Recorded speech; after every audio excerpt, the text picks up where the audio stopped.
the deals you want are never close to home. So we're here in Florida, staying with a guy that I met on the internet. It's an old car and it's super impractical, but I've been trying to buy it for months and I finally got my hands on it. I've bought over 50 cars in my life and every situation is different. We're either hauling out with a truck and trailer or asking all of the right questions and then just having it shipped over. But when one of the biggest automotive YouTubers reaches out to you and asks you to buy his car and invites you out to his place to come pick it up and make a video, well, you book some flights and you fly out. So we booked some flights, flew out to Florida, and stayed with a guy that I've been talking to on the internet. And it's Drew. What's up, homie? Drew from EAG BMW, not the EAG that Manuel saw at my Ferrari. No, not that one. But the guys who have the best BMWs in all of BMW world. Yeah, I think in the actual world. And these are not the cars that I'm buying today, but it's always nice to see when you pull up to a garage and see some cool cars. Yeah, but this one looks familiar.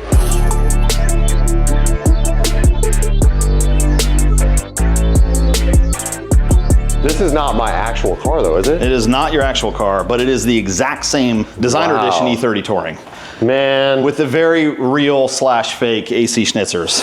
You know. One of the cars I regret selling the most is this because I actually bought it in Germany and imported it to the United States, and that was really special to me, but then I sold it. And I almost bought it actually. I chose not to buy it because I actually own two at the same time. This one and another one, but. Drew is good friends with AdamLZ and offered for us to stay at his house, which we come to realize is just because he needs help transporting some of these cars down to the compound. So put you to work. Hey, it's not a bad job. So we're gonna drive some of these cars down, go see Adam, walk through his car collection, and then see which car I bought from him.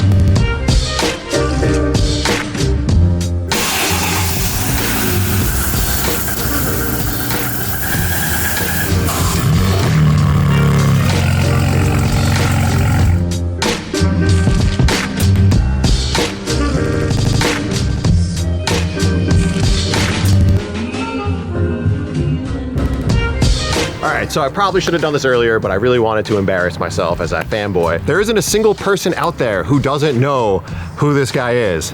AdamLZ. What's up? And if you don't, he is one of the OG vloggers, not only in automotive, I think like YouTube in general. Yeah, it's been a while. And I've been watching him since he was just a BMX Grom with an E92 335i. Hell yeah. And now we're at your insane compound. Welcome to the jungle. Dude, crazy. Right. And I have to say, I think you have one of the best car collections potentially in the world. But I would say definitely on YouTube. Have you been to the Middle East? Because there's some... I'm a boring, subtle car guy, like OEM plus, and I feel like your style vibes with it, so I like your stuff. So I'm excited to go see it. I'm fortunate enough to be able to buy a car off Adam, and I'm gonna make him just show us through all of his cars, and you guys could guess which one I'm taking home.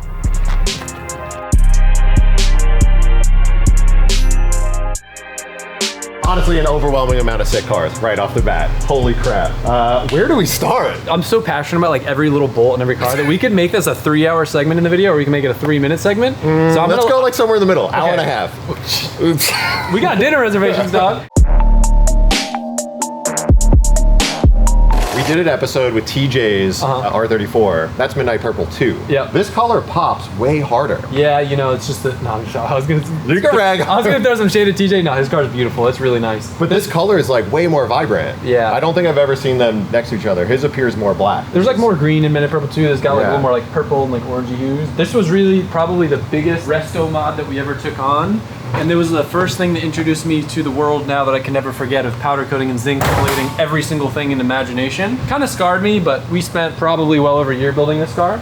Came out amazing. Was this your first like big budget build? I think it's a fair thing to say. It was just like, it was the most expensive car that I ever owned to date. It was like 100 grand, which is cheap laughable today, yeah. Compared to what it was, but I was like, I can't cut any corners on this car. Right. This is the nicest thing we're ever touching, like white gloves working on it. Right. And the thing I learned about GTRs that is kind of disheartening is like, even if you can afford an R34 GTR, doesn't mean you can afford to build one properly because the parts on this car are so extremely expensive. But I lucked out because I built it before the rush of all the people buying cars. Really? Yeah, so like most of the stuff I bought on this car new, like the interior's all new stuff. I probably spent half of what you'd spend now. Wow, okay. Because you look at things like mine strut bar is like, I'm sure this thing is like 8 grand now. Like, yeah, who knows? Yeah. What power does this make? Oh, it's like 650. I kept the twins, which I wouldn't have done in retrospect, but it was just, I don't know, I thought it was cool. I never had a twin turbo car. And Tommy made you keep the twins, right?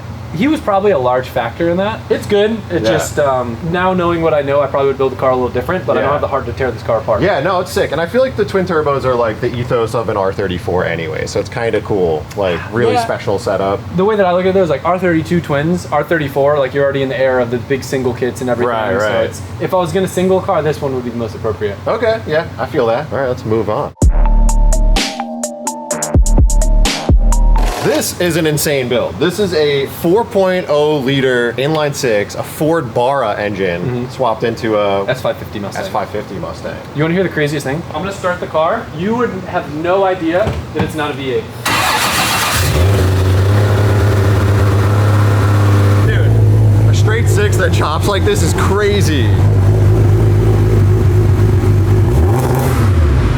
You can hear it more when you rev it up, but Dude. What power? What's the fastest ET? 1200 sequential transmission. I don't think this car's ever done anything crazy impressive. It's in the 9s. I think one of the problems is the gearbox is like more of like a half-mile gearbox. So first gear is so long, and it being manual, it's so hard to get it to leave the line well. Yeah. And this was an engine I was fascinated by because no one was really f***ing with them in the US. And it was like, I can't fit it in almost anything because it's so tall, it's such a big engine. Yeah, honestly, it's huge. And in an S550 engine bay, like it still looks big. It's so tall that like I can't even have a stock sway bar in here. It's crazy. And for everyone out there who doesn't know what a Barra is, it's basically like people call them the Ford's 2JZ. So it's a 4-liter inline six, kind of looks like a 2J, but from there's not really much other similarities. It's a bad bitch. Yeah, it's crazy. 1200, is it a stock engine? Just like a piston rod motor. Super simple, makes 1,000 foot-pounds of torque. Like, it feels ridiculous. God damn.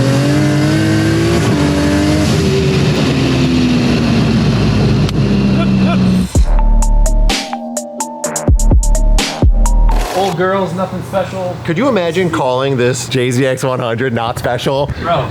Could you imagine this being not special after looking at your 90? Nah, I can't. It's rough. Like this thing, I was looking at this car to buy the carpet and the diff out of it because it was totaled. I looked at it, I was like, well, you know, I happen to have this fiberglass over fender kit and all this random stuff. Yeah. So I was like, I might be able to save her. Yeah. And I saved her. This was actually one of my biggest fears buying a car off Adam because I know how particular he is with vehicles. Yeah. So I saw him last week at DDE and I said, you're not keeping this car, so it must be a piece of shit, right? And he was like, no, it looks okay. So we'll see. Yeah. Super fun OEM plus. This is a beautiful engine bay. Yeah, I love this thing. All right, now I kind of feel you should put singles on it. A big single on that. I know. 34. It drives so good too. Like this looks so nice. this has got all the old logo bits. It's like the perfect combination of new school, old school, and like the ethos with this car was it actually came from Japan already swapped with a 6-speed get drag and an HKS old school like single turbo kit. Nice. So it was basically updating everything to newer parts of the same thing. So it's still bolt-on HKS turbo kit, but just the newer technology. Nice. But this engine's almost so responsive that like I think it would be better suited to the 5-speed because you're just like constantly changing gears. So this is a 13B Datsun 1200. This is one of those like marketplace deals where it's like, oh, I can have a lot of fun with this and it's cheap and fun. And it was really cool. You know, I didn't spend anything to make an extra 200 horsepower with the car just by learning how to tune, fixing broken things. I learned how to do like sheet metal work in the rear. Oh, nice. Just like a low commitment car that you can like drop a wrench on and not cry about. Yeah. The car weighs like 1,600 pounds and makes like almost 400 horsepower. Yeah, I mean, it's got a friggin' riot. Oh, wheelies. It's no way.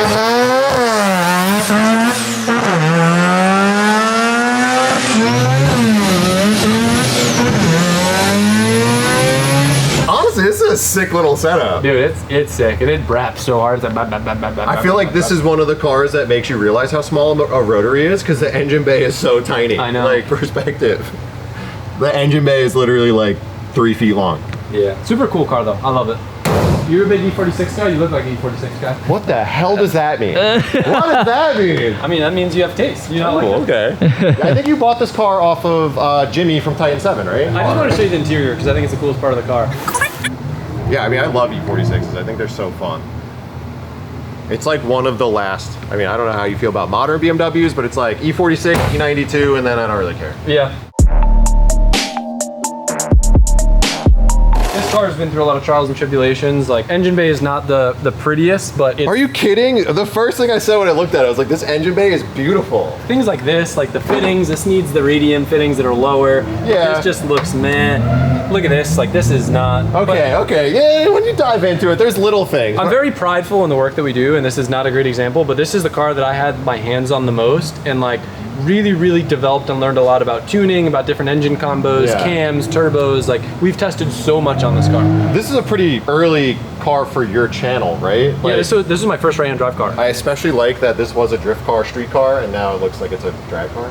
But it still has all the drift stuff. Okay. So it's still got an angle kit, it's still got a handbrake all integrated in here. Do you use it as like a staging brake Yeah, now? I do. This is something right here. What's up? What 275 on stock body. Get at me. If you own an R32 sedan, you know that that's a tough challenge. Yo, that is a tight fit. I can't... This fender is as flat as humanly possible. Hey, you ever met someone that just rubs a little bit on the outside and on the inside too? That's me. So you've drag raced this car a bunch. Yeah, I mean, it does really good. It goes fast. I can't remember the best time that I ran it. I think it was like 10.0 maybe. Like, it was just almost fast. in the 9s. Yeah, it traps real good. It makes like 8 and change, almost 900 horsepower. And it's just like a super good responsive power band. It's a 2.8 with like a built Neo head. Nice. This is it for me. You could just look at this area and it's sick. You gotta make it look good if you got a big tire, and like this is, I agree. Yeah. Especially on an LM GT4. Right? It's like, nobody's doing that. LM GT2.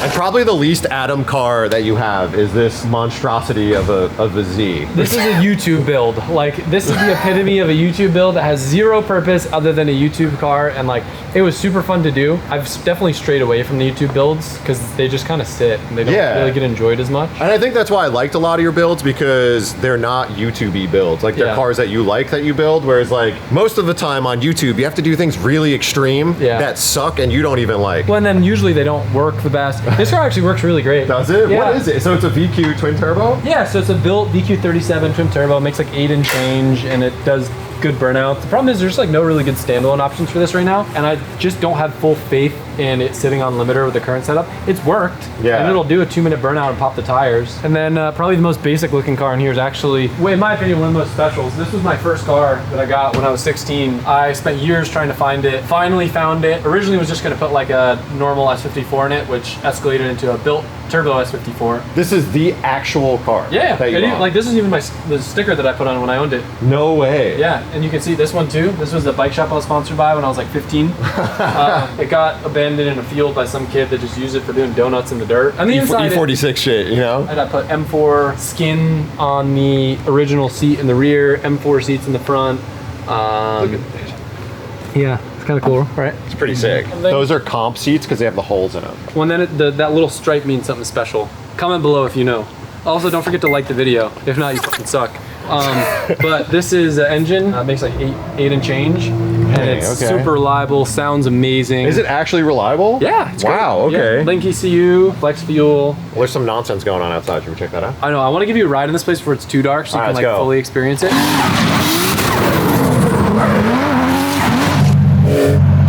We're gonna get some laps in the Chaser before the sun goes down. Honestly, this is probably sicker in the dark. Oh, I bet. I love driving here in the dark because it's like sketchy.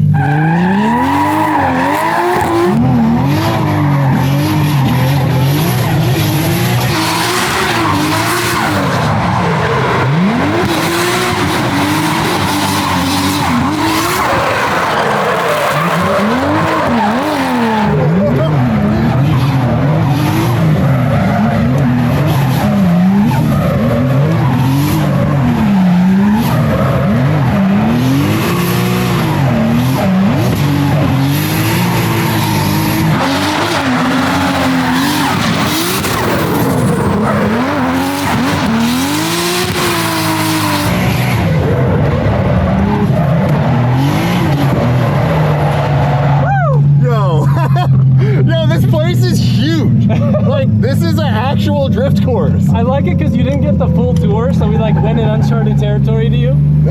Yeah, we didn't really get to do a full walk around yet of the whole spot, so we just did it while absolutely shredding. It feels like a racetrack.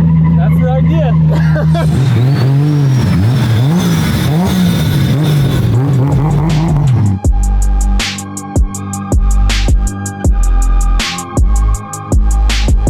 got one more shop, one of many actually, another shop where Adam keeps all of his cars. So he pulled in his Chaser behind his other nicer Chaser. But this thing, we gotta talk about this thing. I think this is one of the coolest cars here. Prehistoric engine in a new car. It just makes all the right noise. It doesn't make a lot of power, but it's so fun to drive. It just makes me smile. So this car is a 4-rotor. If you don't know what a 4-rotor is, it's one of the most insane sounding engines, not too common. Yeah, so Mazda did this back for their 787B, which is like a real deal race car, and it was never really like a production engine, but it's basically a custom E-shaft, which would be similar to a crankshaft in like a normal engine, that combines two 13B rotary engines together, which not only makes more power, but sounds glorious. Yeah, it sounds literally like a 80s F1 car. Pretty much like a pro FD spec car, huh? Kinda, it's like kinda not at the same time, because it's like stock fuel tank. It still has stock fuel tank? Yeah. The interior though, I like in this car. I tried to model it after like Porsche GT3 race car. Yeah. So everything's body color, lots of carbon, still stock dash, because to me that's like a lot of the factory race cars all have the stock dash. Right. But yo, check out how nice these doors close. So light. No effort, it'll just close, feel it. That's like incredible. Because usually a composite door feels horrible. You don't even need the force. I didn't even give it force, it just did it. Can we look at this Chaser? This car is beautiful.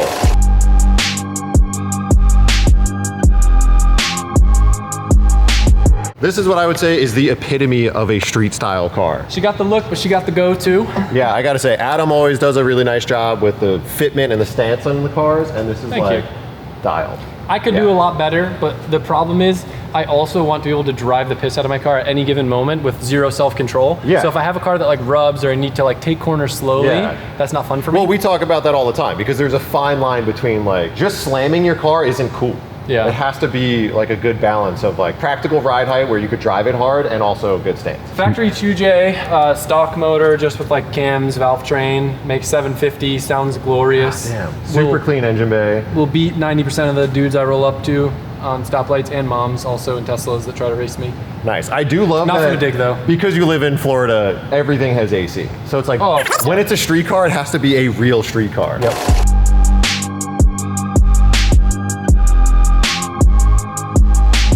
You have an abundance of Evo 5s.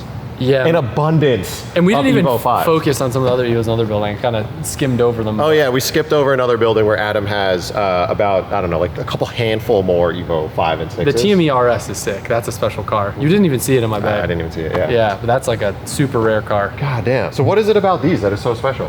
I don't know, man. Like I got this car. I wanted a winter beater that I didn't care about. And this car had some like weird story and it was cheap. And I was like, it's kind of ugly. I don't really like it, but whatever. Like it'll be cooler than an Evo 8 because they're expensive. Yeah. And I just fell in love with it. I learned that Evos are not just all-wheel drive cars for off-road and snow, but they're really good cars on tarmac. Yeah. And that was what made me fall in love with this car and kind of chase a little bit more grip driving, understanding more about setting up a grip car. And but underneath, it's all tubular arms, titanium, like super light, 2550 for pounds. 2550? 550 horsepower, like holy crap. Laps the local racetrack like seconds faster than like a GT3 RS. Wow. And then you have another one. This is giveaway Evo 5. Yep. This was my car from Australia. Super, super nice car. Got a lot of really cool bits on it. I got a lot of Evos and people always love this car, so I thought it'd be a special giveaway to do. Yeah, well, why do you have so many of them? What are you chasing in the Evo world? I don't know. I feel like there's so many different ways to build them. Like this car, I went a little too far on the race car side. Okay. This car is like amazing street car spec, super comfy, enjoyable to drive. Still got like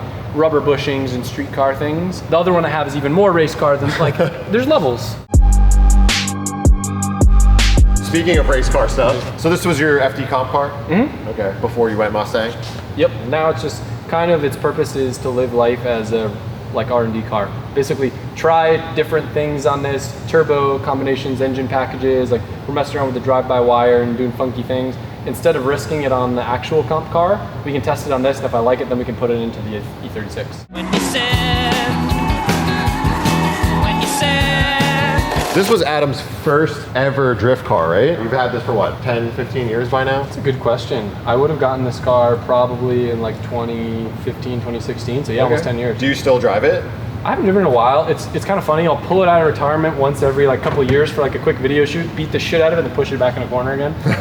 I think I'll probably do some updates to it, but still kind of keep some of its soul alive. Okay, and then you got the CRX. Yeah, that's the lap time car for people to rip around. An interesting, unique thing about this is it's got basically a drift cage in it, because I wanted it to be really, really safe in case someone crashed it in a tree or my house.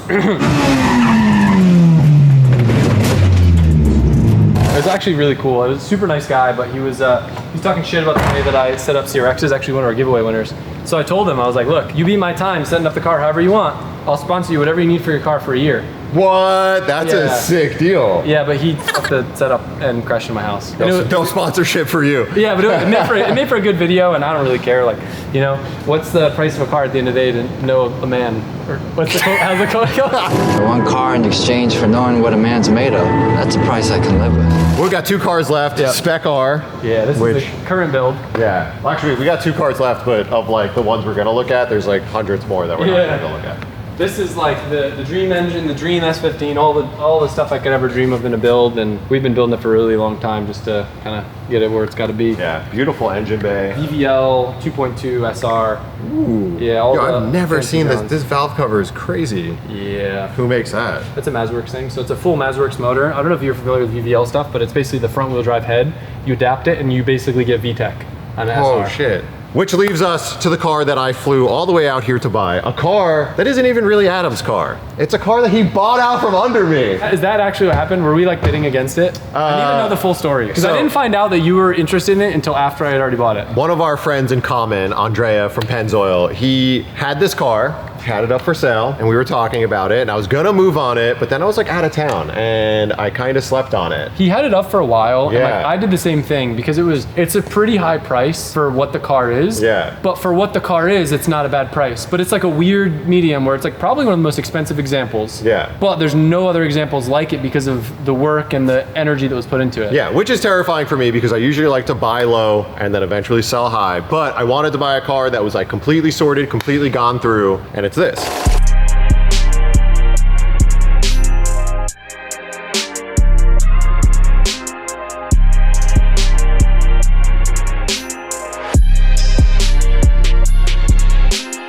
So this is a 1998 Evolution 5, one of, I don't know, 45 that Adam has. But this one's not good enough for him, so I'm buying it. That's not the case. So basically, I was doing a giveaway on my yellow Evo, and I like instantly had regret doing it. And I knew that this car was probably the cleanest yellow Evo that I could ever find, not only in the States, but I don't want to say the world because there's cleaner ones that exist. Yeah. But for sale, probably not. Because most people that would build a car to this level, they keep it until they're dead. Right, yeah. So it was like kind of, I got it out of the fear that I would be missing my yellow Evo once I gave it away.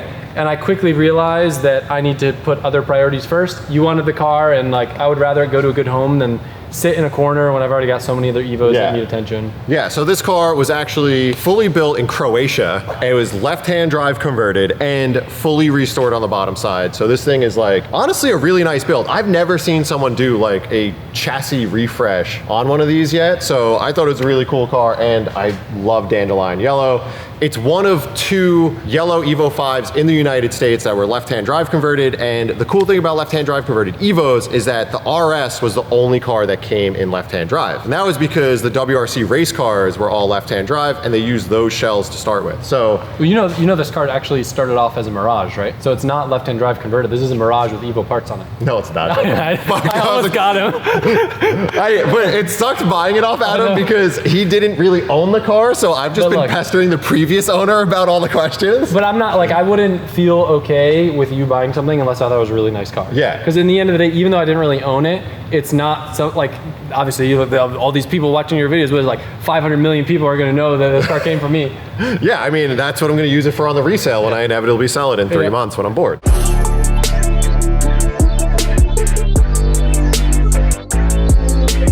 This is the nicest Evo engine I've ever seen. It's a built 2-liter. It's got manly rods, GSC S2 cams, ARP bolts throughout, and it's tuned pretty light. It's you know more than I do about this thing. Yeah, I mean, I was gonna buy the car, so I asked a lot of questions about it. It only makes about 400 wheel horsepower. The thing that's interesting about this is they did a full left-hand drive conversion on it, which means replacing literally everything, including the dashboard. It's got an Evo 5 RS power steering rack because those, again, were offered a left-hand drive from the factory, but really rare. Yeah, I mean, it's pretty much all sauced up on the bottom. So do you think that, like, because it was converted, this would have been painted, right? Yeah. So I think a really cool detail then, if that's the case, they kept it satin, which is Yeah. like the most OE thing you could do. Yeah. Because most people would paint it gloss. I, really like I that probably detail. would have painted it gloss, but I do like that it kind of looks like all factory. But this is one of the reasons why I bought this car. So they had done a full underbody restoration on these cars, which I think the CP9A actually holds up a bit better than the Evo 8 and 9, the CT, because those rust out like I know, these crazy. things are really bad. Really? Yeah, so the biggest problem with these that you always want to look out for is this area right here where the arms go into the chassis. These areas will rot out, rust, and then like there's no easy way to fix it. Yeah. Because it's not like a subframe, but we saw photos of this car before we bought it, and Yeah. this car is really clean. Yeah, so the whole bottom side's been restored. It's got Öhlins coilovers, the brakes were redone, all of the bushings, everything that bolts to the chassis has been refurbished or rebuilt. So this car is really nice because for me, I like modifying cars, but I hate doing things like subframe bushings and trailing arm, but like all the boring work. So I was kind of excited that this car's already had the boring stuff taken care of. Not to mention a lot of this stuff is a pain in the ass to find. Like I dealt with it when I built my Evo really early on. Not a lot of places knew the cross compatibility. So a lot of ordering parts from Europe, from England, where they've had these cars for a long time, it can be frustrating. But overall, it's pretty clean. I mean, it's dirty under here now from being driven, but I would say Brother, dirty. Have you seen underneath what an Evo should look like? yeah, this is pretty guy. nice though. Yeah, this is really nice. You better appreciate what you have, because this is like, people dream of having an Evo like this. To go through a restaurant, I mean, this must have taken the dude years. Yeah. All right. So next up, we got to go drive it. We filmed this a little bit out of order because Adam was busy earlier. So I drove it earlier in the day. But after that, we do have almost a 1,000 mile road trip to go pick up one more car and go see some friends up in Georgia. Man, first start, I haven't even heard this thing run yet.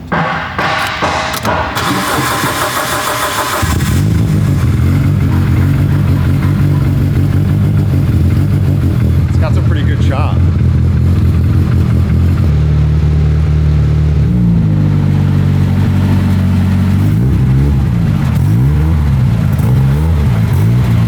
Your boy is not meant for this Florida heat, man.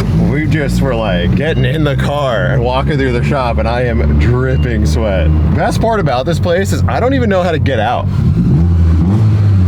Sounds sick though. Oh my God.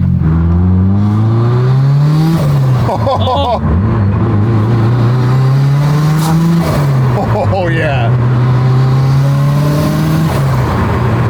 Oh, it sounds sick. The gearing in this car is really fun. I can already tell just like merging onto the road. It's super short gearing, which I really love about cars.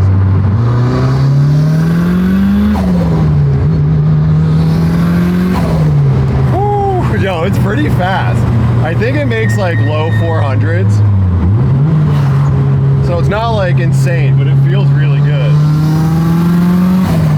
And I miss it, man. I miss having a turbo car. I love how tight and compact and like nimble these cars feel. They're like usually all-wheel drive cars can feel a bit numb, but the Evo is so lively.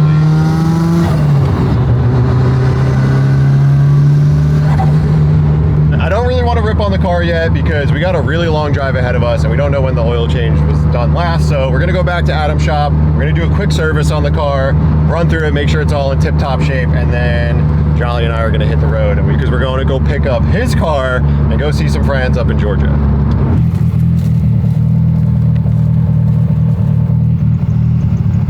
Sup, dude?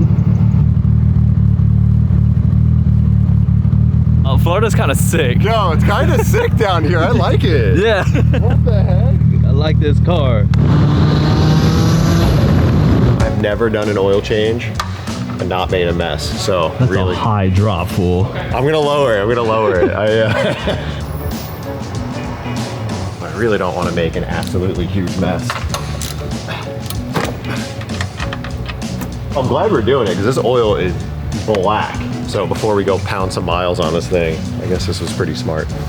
Yeah, it needed to be changed. Last thing, put some fresh Pennzoil in it. You got a rubberneck to talk to me now. I can't take my eyes off of it. I can't take my eyes off of it. I'm using the world's smallest funnel too to make sure it's extra hard. All right, so we're just gonna fill this up with some Pennzoil Platinum Synthetic, paired with an Italian tune-up, couple 8,000 RPM rev limiter smashes. This thing will be running like a top. Dude, thank you so much for your time today. I appreciate you having us out, inviting us out to do the car thing. This is what it took to get you to come visit, a car. All I have to do is buy a car. You got a lot of other cars, so if you ever want to get rid of like, you know, a nice JZX 100 or something else, you know. I got a few things. No, but thanks for having us out. It was super fun. Appreciate your time. Now we got a long drive, so we're gonna hit the road. Have fun. No warranty. Did you get that? Yeah. All right, thanks everyone for watching. I appreciate the support. I'm super hyped on my new car and I'm super hyped for the next step of our road trip. So make sure to hit that subscribe button because next week we're driving up to Georgia. We're seeing some old friends. We're doing a road trip. We got a lot of fun stuff in store. Thanks for everyone supporting. But for now, I'm out.